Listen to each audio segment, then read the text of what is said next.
What is going on, ladies and gentlemen? This is Jake from Citizen JV, and today I want to talk about a game that is coming out next week called Vampire the Masquerade Bloodlines 2. Now, I'm going to put the elephant in the room here, and this is very, very true here as well, is that I have never played the original. Yes, you heard me correctly. And so, long story short, I will say I don't care what other people think about this game, whether if it's like gamers or reviewers alike. And the reason why I don't care very much like I used to anymore is because I think the majority of people are very excited for this game and have played the original and that haven't played it. I would say that if the people that have not played the original and are excited to play this one, I think it's really cool to really be excited for something that you haven't really played before. But if you haven't played the original and are not very happy with the final product of Vampire the Masquerade Bloodlines 2, then I would say I would probably wait for sure. I think that's what a lot of people are saying right now because this game it comes out next week. So, another thing I will say, I'm very excited for this. You know, being a longtime Legacy of Kain fan, being a longtime fan of, with the mythos and the lore of vampires, whether if it's movies, film, games, the whole entire caboodle, as it were. So, here's the thing. I understand a lot of people are having a little bit of hate over this game right now, though, too, because, I have grown to hate some games. I wouldn't say hate, really, because hate is such a strong word. But the fact of the matter is, I think it's okay to be hyped about a game. Either not really hyped, but I would say more excited for a game rather than being hyped for it. Because I do believe that there is a difference by hype and excited. I mean, maybe there might be the same of equivalent of the same word. I don't know, but that's besides the point. Okay? While I do believe that when it comes to the Legacy of Kain series and, maybe possibly directly comparing it to Vampire the Masquerade, either 1 or even Bloodlines 2, these games are very different in their own unique type of way. The Legacy of Kain series is renowned for its rich narrative, the core themes of fate and free will, But for what I'm gathering from, Bloodlines 2 here, I think there is that lore. There is that kind of, not free will, as it were, but it does show off the virality of what you can do in this game by going into different clans, having different type of stats and perks, It's a little bit of a role-playing aesthetic to it than the Legacy of Kain series. And I think that's where, for me, that's one of the reasons why I'm excited for this game as well, is because, this game to me feels a little bit of a game called LA Noire in a way, to where it is going to be a little bit of a noir-esque type of storytelling. And from what I've heard from other review outlets, much like IGN or Kotaku or Polygon or vice versa, or even Game Informer, they were saying that the narrative is actually pretty strong. I mean, not like extremely strong, but it's strong enough to really get enthralled with. And that's one thing I actually really greatly appreciate when it comes to a game that is somewhat of a direct sequel to the original. But again, I really think, to me, though, this is why I'm also excited as well, is because of what this whole entire game is really going to entail.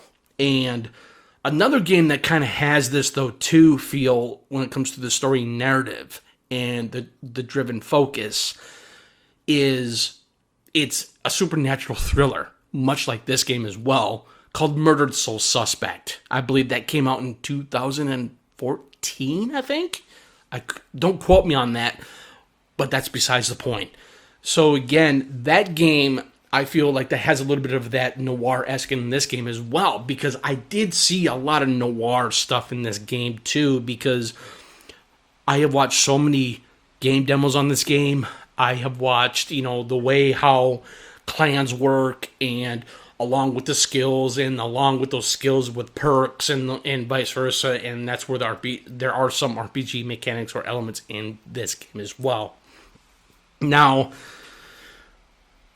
I think, to me, that this game is really going to scratch my itch, not just because of a vampire story, okay?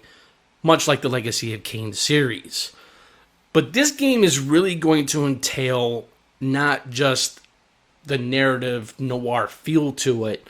It's the fact of the matter is, I haven't really grown up so much on these types of games before other than the Legacy of Kain series. And I think that's another reason why I'm excited for this game.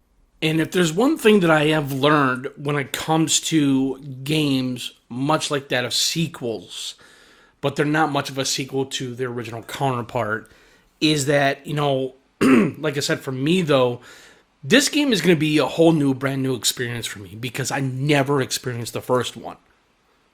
And I think I've recently stated that, so my apologies on that. So again, I think that's where I feel like I'm going to get something out of a game that's not just going to give me a very good, strong narrative focus. Because the Legacy of Kain series was very much like that. But it was not just about the story itself of those whole entire games in a saga or a franchise, right? But the fact of the matter was, when it came to the Legacy of Kain series, it was it was really all about free will and destiny. It was about the characters, more importantly about Raziel and Kain.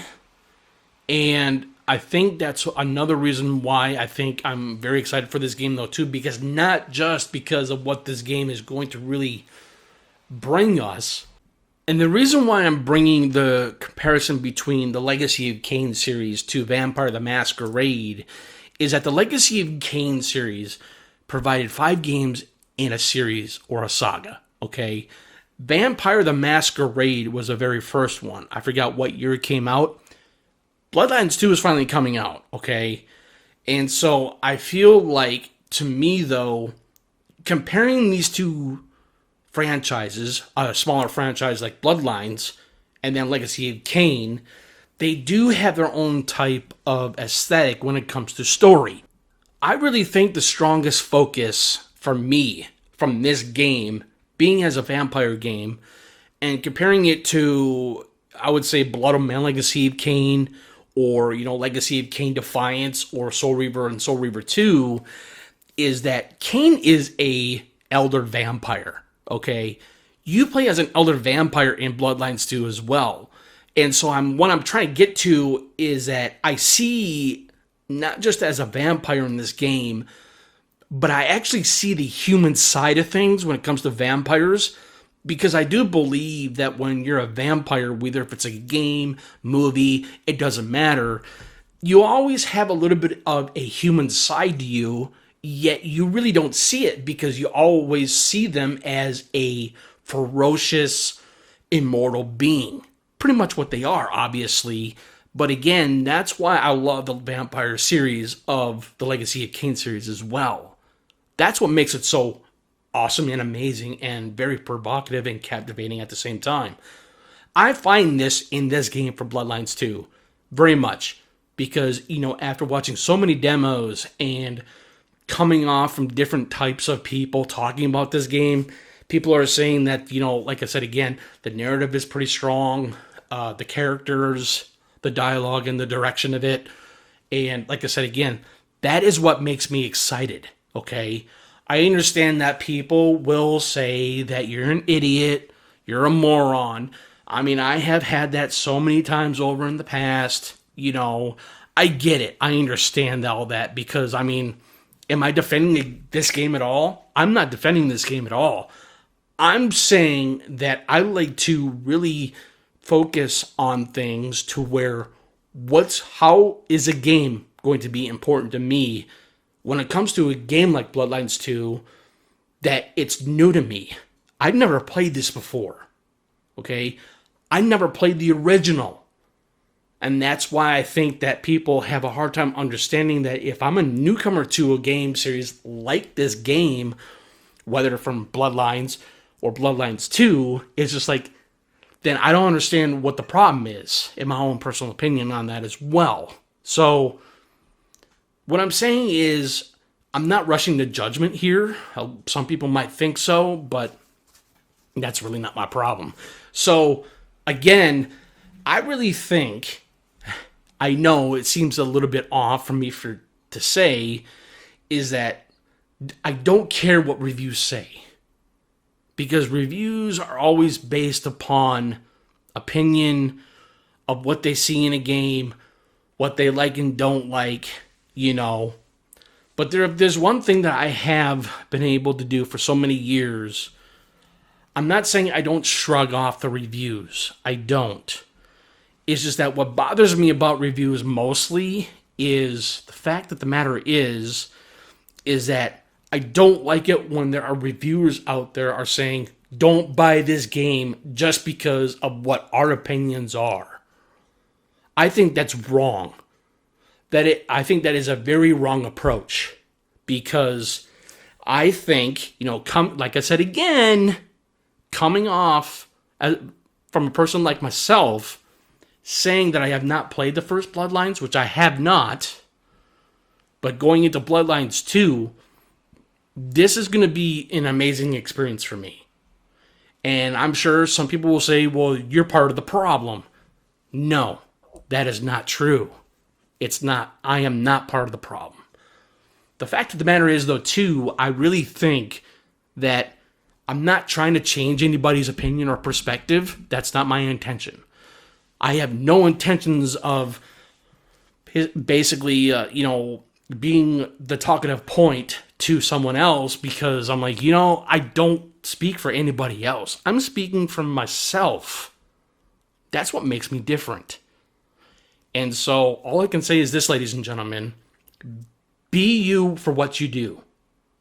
No matter what you do in life. Gaming, movie critic, book critic, it doesn't matter. What matters is that don't force your opinions or preferences from a game to someone else. Don't say, don't buy this game just because of what we think.